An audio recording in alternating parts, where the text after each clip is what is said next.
কিন্তু বুয়েটে চান্স হয় নাই। আমি বুয়েটে পরীক্ষা দিয়েছি, আমার বুয়েটে চান্স হয় নাই।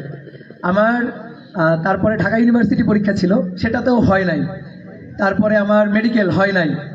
আমার রুয়েট, কুয়েট, চুয়েট এই তিনটাতে আমি ইঞ্জিনিয়ারিং পড়ার ইচ্ছা ছিল, তো এই তিনটা পরীক্ষা দিয়েছি, আর কোথাও পরীক্ষা দিই নাই। তো আমার এই তিনটাতে হয়েছিল। রুয়েটের র্যাঙ্ক আসছিল 231তম, তো আমি সেইখানেই আর কি ভর্তি হয়ে গেছিলাম। সরি। আসসালামু আলাইকুম ভাইয়া, আমার নাম ঐশী এবং আমি HS 25 batch. I want to know about your admission journey. কার্ডটা দুইজনেরটাই ঠিক আছে। আমার অ্যাডমিশন জার্নিটা আমি বলতেছি। আমার অ্যাডমিশন জার্নি শুরু হয়েছিল, মানে আমি অ্যাডমিশনের প্রিপারেশন নেওয়া শুরু করি হচ্ছে এইচএসসির সেকেন্ড ইয়ারে থাকতেই। মানে আমি মোটামুটি টপার টাইপের ছিলাম আর কি। সো আমার কলেজ ছিল রাজু কলেজ, তো ফার্স্ট ইয়ার থেকে পড়াশোনা করতাম, বাট আমি ফিজিক্স ভয় পাইতাম প্রচুর ফার্স্ট ইয়ারে, আসলে ভয় পাইতাম। অপূর্ব ছিল না, এখন আমাদেরও ভয় নাই অপূর্ব দাদাকে পেয়ে। ফিজিক্স পারতাম, ধরো বইয়ের যে অঙ্কগুলো আছে এগুলো পারতাম, ওর মতো দিলে পারতাম, একটু ঘুরাই দিলেই না মানে আমার অবস্থা একদম কাইল হয়ে যেত। বাট বাকিগুলো আবার খুব পারতাম, ম্যাথস পারতাম, পারতাম, কেমিস্ট্রি পারতাম, জাস্ট ঝামেলা ছিল ফিজিক্সে। সো ফিজিক্সের ভয়টা কাটায় উঠতে একটু টাইম লাগছে। তো আমাকে হেল্প করছিল হচ্ছে অন্যরকম পাঠশালার জুয়েল ভাই, ওনার ক্লাসগুলো ছিল আর কি। ওই ক্লাসগুলো আমাকে অনেক হেল্প করছে। সো মানে ফিজিক্সের যে ভয়টা, ওই ভয়টা কাটাইতে হেল্প করছে আর কি। এরপর বুঝলাম যে ফিজিক্সে অনেক ইন্টারেস্টিং ভাবে পড়া যায়, তো ওখান থেকে ফিজিক্সের দুর্বলতাটাও কেটে যায়। ফার্স্ট ইয়ার তো গেল, সেকেন্ড ইয়ারে আমি পড়াশোনায় বেশি সিরিয়াস হয়ে যাই, যে আমি কোয়েশ্চেন ব্যাংক সলভ করতাম, তারপর বইগুলো সলভ করলাম। সো আমার পুরো প্রিপারেশনটা সেকেন্ড ইয়ারেই কমপ্লিট হয়ে যায়। মানে এইচএসসির আগেই আমার অ্যাডমিশনের প্রিপারেশনটা মোটামুটি কমপ্লিট হয়ে যায়। সো আমি অ্যাডমিশন টাইমে গিয়ে জাস্ট রিভিশন দিছি আর মডেল টেস্ট দিছি। এটাই আমি সবাইকে সাজেস্ট করি। থ্যাংক ইউ ভাইয়া। আচ্ছা, অ্যাডমিশন জার্নিটা তো বলিনি, জাস্ট আচ্ছা। তারপর অ্যাডমিশন টেস্ট মানে অ্যাডমিশন ফেজটা চলে আসছে। আমার তখন কোনো প্রেশার ছিল না, কারণ হচ্ছে আমার প্রিপারেশন অলরেডি মোটামুটি ডান। আমি এখন জাস্ট রিভিশন দিচ্ছি, মডেল টেস্ট দিচ্ছি, রিভিশন দিচ্ছি, মডেল টেস্ট দিচ্ছি। আর আমি physics, chemistry, maths and biology এই চারটার প্রিপারেশন নিচ্ছিলাম। এর বাইরে আর কিছু পড়ে নাই। ইংলিশ ইঞ্জিনিয়ারিং এ আসে, বাট আমি ইংলিশ পারতাম না অত, ইংলিশে দুর্বল এখনো। সো ইংলিশের প্রিপারেশনটা একদম নেই নাই আর কি।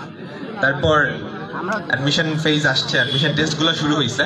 অ্যাডমিশন টেস্ট যখন শুরু হয়ে যায় না, ওই ফেজটা সবচেয়ে বেশি আসলে মানে ড্রাস্টিক চেঞ্জ চলে আসে। ধরো একসাথে অনেকগুলো পরীক্ষা থাকে, ধরো আজকে ঢাকা ইউনিভার্সিটির পরীক্ষা, পরশু দিন বুয়েটের পরীক্ষা, পরের দিন মেডিকেলের পরীক্ষা, এরকম। আমাদের সময় 28 সেপ্টেম্বর ছিল ঢাকা ইউনিভার্সিটির পরীক্ষা, সবার ফার্স্টের এক্সামটা খুবই ইম্পর্টেন্ট। সো এটাতে সবচেয়ে বেশি নার্ভাসনেস কাজ করবে।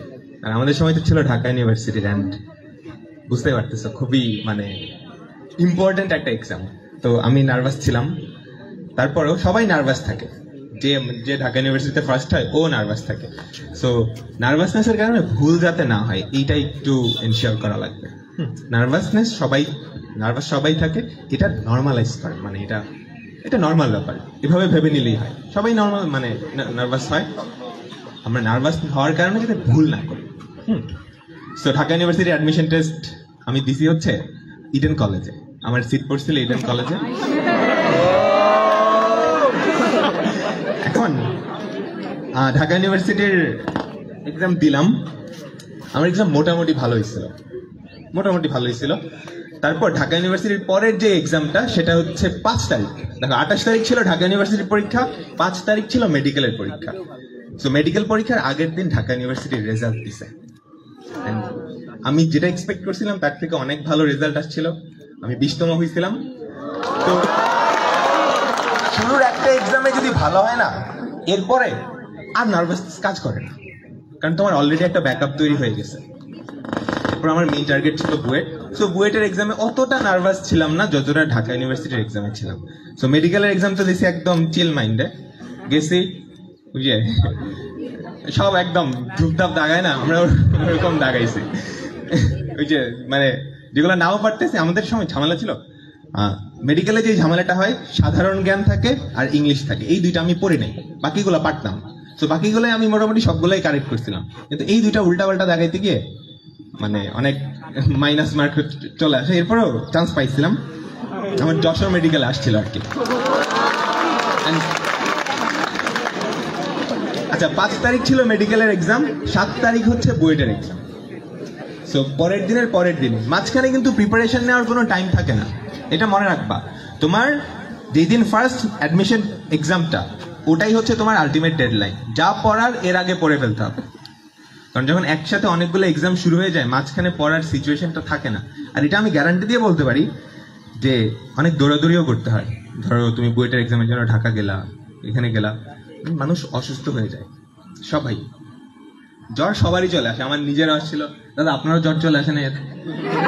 এটা সবার আসে, মোটামুটি 95%-এরই দেখা যায় একটা অ্যাডমিশন টেস্ট দিছে, প্রথম তো দৌড়াদৌড়ি করছে, খাওয়া দাওয়ার অনিয়ম হয়, আর মেন্টাল একটা প্রেশার তো থাকেই। তো অসুস্থ হয়ে যাওয়াটা খুব স্বাভাবিক। তো এই জন্য অ্যাডমিশন ফেজে যেটা করবা, স্বাস্থ্যের দিকে খেয়াল রাখবা শুরুর থেকেই। তোমার এমনিই যদি স্বাস্থ্যের অবস্থা খারাপ হয়, মাঝখানের ধাক্কায় কিন্তু অবস্থা খুবই খারাপ হয়ে যাবে, এটা ম্যান্ডেটরি। তো 5 তারিখ মেডিকেলের এক্সাম গেল, 7 তারিখ হচ্ছে বুয়েটের এক্সাম।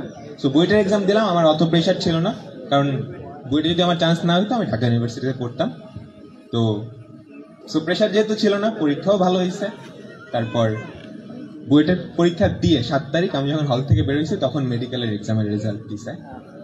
তো আনএক্সপেক্টেড চলে আসছে আর কি, আন্দাজে দাগায় চলে আসছে, মানে ওই আন্দাজে দাগায় নেই, বাংলা ইংরেজি পজিশন ভুলে গেছি। যশোর মেডিকেল মাঝামাঝি ছিল। ও বুয়েটের, আচ্ছা হ্যাঁ, আচ্ছা। তো বুয়েটের রেজাল্ট দেয় হচ্ছে 19 তারিখ, 19শে অক্টোবর।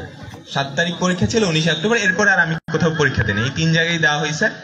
এর আগে আইইউটিতে দেওয়া হয়েছিল 28 তারিখ ঢাকা ইউনিভার্সিটি, 29 তারিখ ছিল আইইউটির এক্সাম, তারপর হচ্ছে বুয়েটের এক্সাম, তারপর মেডিকেল, তারপর বুয়েট, এই 4টা জায়গায় এক্সাম দেওয়া হয়েছে। এটাই ছিল অ্যাডমিশন টেস্টের জার্নিটা। দাদা আপনি যদি আপনারটা বলতেন। ও বুয়েটের পজিশন ছিল হচ্ছে, আচ্ছা বুয়েটের রেজাল্টের কাহিনীটা বলি। এটা সবারই স্মরণীয় একটা ঘটনা থাকবে, মানে যারা চান্স পাও বা না পাও, যার ড্রিম ইউনিভার্সিটি যেটা, ওটার রেজাল্ট যেদিন দেয়, এটা অ্যাকচুয়ালি সবার জন্যই স্মরণীয় ঘটনা থাকে। আমি শুয়েছিলাম বিছানায়, এরপর আমার একটা ফ্রেন্ড দিছে আর কি, একটা টেক্সট দিছে। আমার আরেকটা ফ্রেন্ড ছিল কাভি, ওর নাম হচ্ছে কাভি। সো ও ফেসবুকে পোস্ট করছে যে ওর বইটা অষ্টম হয়েছে। ওর পোস্টটা আমি ফার্স্টে দেখছি, তখন আমার ফোনে ডেটা ছিল না, ফ্রি ফেসবুক চালায় না, ওরকম ফ্রি ফেসবুক চালাইছিলাম। তখন আমি যেটা করছি, সাথে সাথে আমার ফোনে ইয়েও ছিল না, মানে ব্যালেন্সও ছিল না, আমার পাশেই দোকান ছিল, আমি ওখানে গিয়ে রিচার্জ করছি, ইন্টারনেট কিনছি, তারপর রেজাল্টের ওয়েবসাইটে ঢুকলাম, তখন দেখছি যে 15তম হয়েছে। এটা অনেক হ্যাপি একটা মোমেন্ট ছিল, এটা ভোলার মতো না। তোমাদের রাকিবুল ভাইয়ের অ্যাডমিশন জার্নি এবং তার সেই সময়টা খুবই কিন্তু উজ্জ্বল, ঠিক আছে? তোমরা কিন্তু এরকম একটা টপার ভাইয়াদের ক্লাস পাইতেছো, এটা ধরো যে আমাদের একটা সময় ড্রিম ছিল, তো তোমরা সেটা পাইতেছো, আমরা পাই নাই।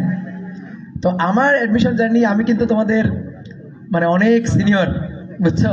আমি কিন্তু বুড়া মানুষ। আমার হচ্ছে এইচএসসি ব্যাচ হচ্ছে 13 ব্যাচ, 2013। আমার থেকেও 5 বছরের সিনিয়র। 2013 সালে আমি এইচএসসি দিছি, আর এসএসসি হচ্ছে আমার 11তে। তো আমি কিন্তু একেবারে ধরো যে গ্রাম এবং মফস্বলের ছেলে। আমি 2013 সালে যখন আর কি কলেজে ভর্তি হই, অনেকটা জেদ করে, বাড়ি থেকে জেদ করে, গ্রাম থেকে না, আমি গ্রামে পড়বো না, আমি ঢাকায় গিয়ে পড়বো। তো সেরকম জেদ করেই কিন্তু ঢাকায় যাওয়া, আর আমি ডিআরএমসিতে পড়তাম, আমার কলেজ ছিল DRMC, Dhaka residential model college. তো আমরা যখন পড়াশোনা করতাম, আমার ফার্স্ট ইয়ার সেকেন্ড ইয়ার খুবই মনে করো যে গ্যাপে গেছে আর কি, মানে পড়াশোনা তেমন হয় নাই। তো কেন হয় নাই, যারা ধরো ডিআরএমসির স্টুডেন্ট, তাদের কিন্তু হাউস বয় থাকতে হয় আর কি, মানে অনেকের যাদের মর্নিং শিফট, তাদের হাউস বয় থাকতে হয়।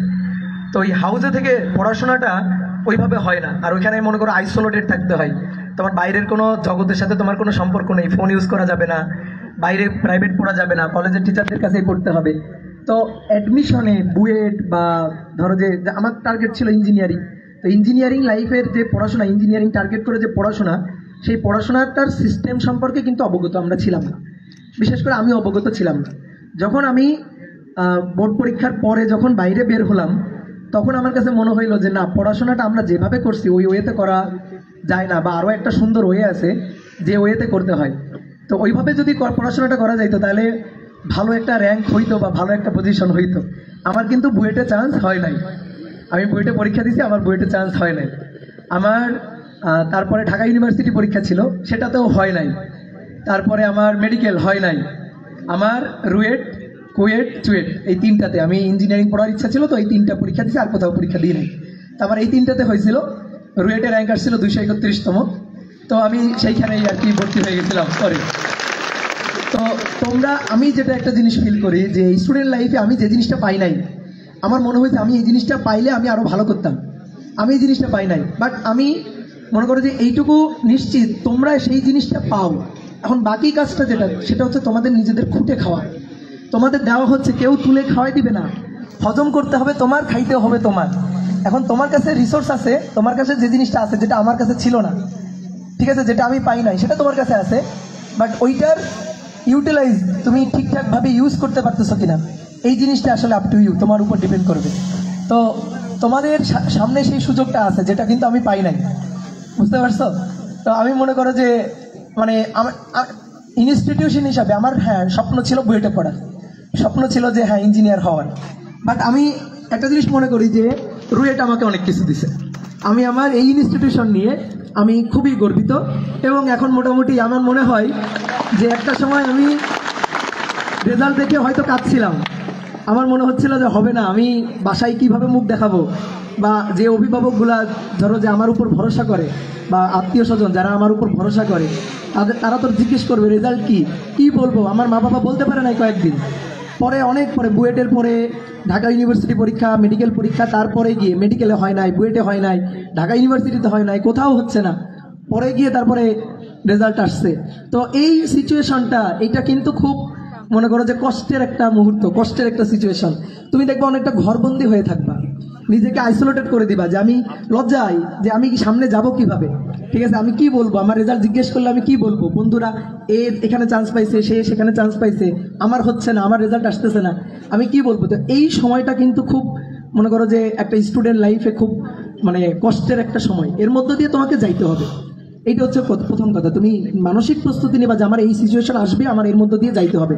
বাট একটা জিনিস কি, জীবন থেমে থাকে না, তোমার এই জীবনের এই কষ্টের এই মুহূর্তগুলো আসবে, এর মধ্য থেকেই তোমার একটা সময় দেখবা যে সফলতার দরজা খুঁজে নিতে হবে, যে কোন সিঁড়ি দিয়ে উঠলে তুমি সফলতার দ্বারে পৌঁছাইতে পারবা। লাইফে সফলতার সঙ্গে এক একজনের কাছে এক এক রকম। তো একটা সময় যেটা আমার মনে হইতো যে না, আমি ওই সময়টাতে খুব কষ্টে ছিলাম, বাট আমার মনে হয় যে জীবন আমাকে তার চেয়ে বেশি দ্বিগুণ দিছে আর কি। আমি এখন সেই জিনিসটা আমি ফিল করতে পারি।